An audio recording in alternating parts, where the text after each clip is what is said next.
Once upon a time, I had great nails. They were long, they were glossy, they were very, very high maintenance. And then, around the turn of the century, everything changed all at once. I left a husband who was only really happy when he was putting me down. Some shares I'd bought went up in value almost 600% overnight. And then I got made redundant. Some friends of mine had taken some time out to go traveling around the world, and they suggested that I join them for a while backpacking. And I thought to myself, if I don't do this now, I'm never going to go. So I asked my friends, where are you going to be in April? They said, Cambodia. I said, where's Cambodia? The travel agent said, where's Cambodia? And so the great nails had to go. Now, Cambodia at the time, which was just in 2000, was just really emerging from a genocide and civil war which killed 3 million people. The impact on the country and society as a whole was horrendous. It affected me profoundly, and I decided to stay for a while and got involved in volunteering. The more time that I spent talking to local people, the more I saw that an entire generation had lost parents. An entire generation had had no education, and so they had no opportunity. They wanted to learn, they wanted to work, and they wanted a better future for their children, but they had no opportunity. I recognized that really creating opportunity at scale would require a solid business model. And so I set up 2 successful businesses to create positive social and environmental impact. Both of them became very successful. They attracted customers from all over the world. They achieved their social impact objectives and actually won international awards. But this story isn't about that. Because when I'd been in Cambodia for about 6 months or so, something else happened. A waiter, let's call him Sam, at a backpacker guest house that I used to eat at, disappeared overnight. Nobody knew where he'd gone. No one had seen him. So I asked around a little bit more, and I started to hear some whispers. I spoke to some NGO friends. I did some digging, and eventually I found out that he'd been sold to human traffickers. Now, human trafficking takes many forms. Modern versions don't use forcible abduction as much as they use false promises. What generally happens is that some kindly uncle travels around all the poor areas in a country, offering overseas work on behalf of some company or other. The offering is suitably tempting, especially for young people that feel they have no future. But they don't get told the full story. They don't know where they're going to be going. They don't know what job they're going to be doing. They don't know what their hours will be or how much they'll get paid. As soon as they arrive, their passport is confiscated and held until they've paid off their debt to the company for taking them there in the first place. This debt includes a commission that's paid to the kindly uncle. Now, conditions are generally horrendous. For many, it takes years for them to get home. For some, they never return. And so I, probably with more courage than common sense, decided to do something about it.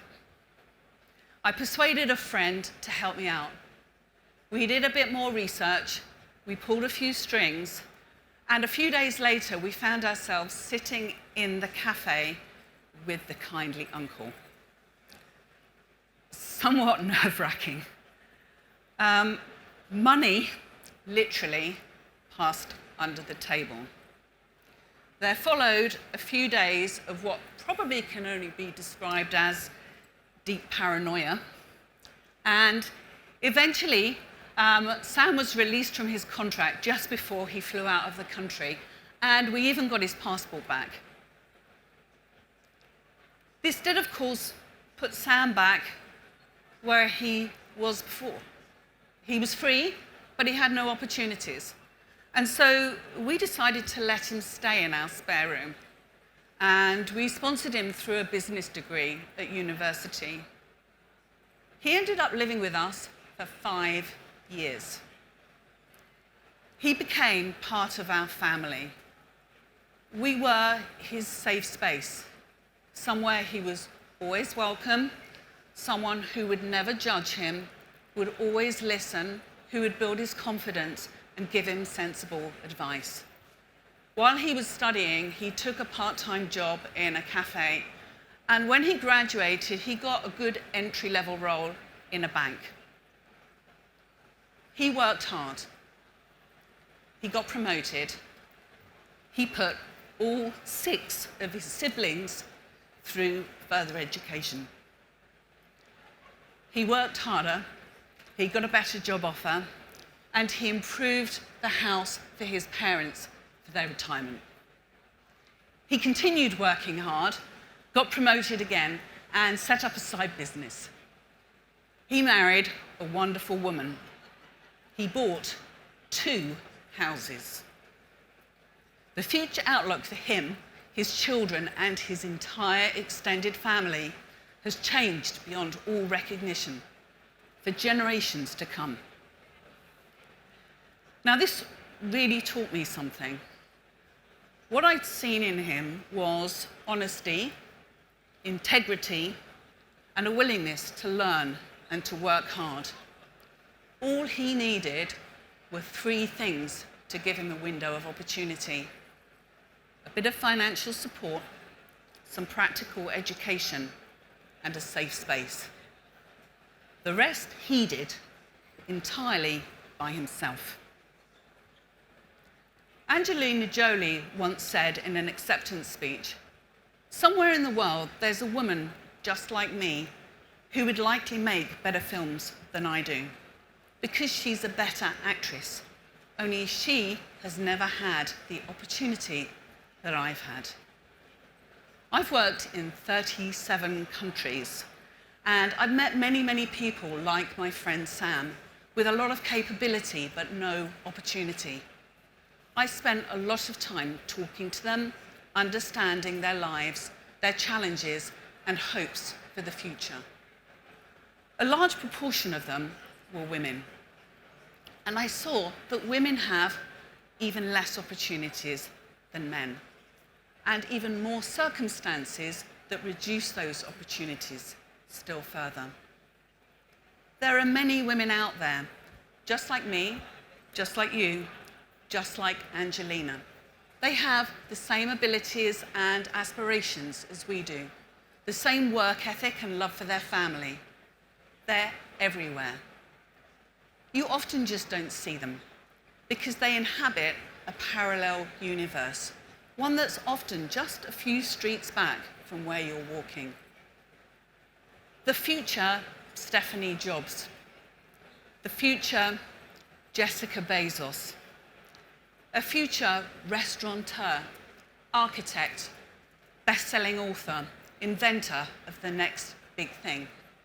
Women out there who have the ability to change their world for generations to come, if they ever get the opportunity.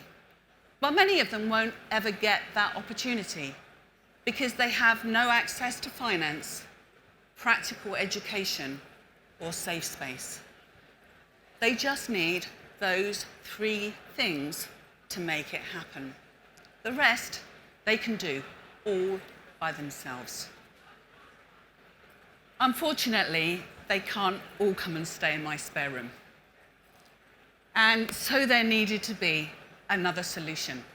And that was really why we created Lucy, because providing 3 key things in a scalable and cost-effective way to entrepreneurial women is the single biggest thing we can do to drive economic growth. Now, you may ask, why specifically women? Well, because women-owned businesses tend to be more than twice as profitable as average. And they tend to put more than twice their profits into family, education, and healthcare. Empowering women to start and grow their own businesses really makes sense for everyone, women and men. To quote Melinda Gates, when money moves into the hands of women, everything changes. Not just now, but for many generations to come. Thank you.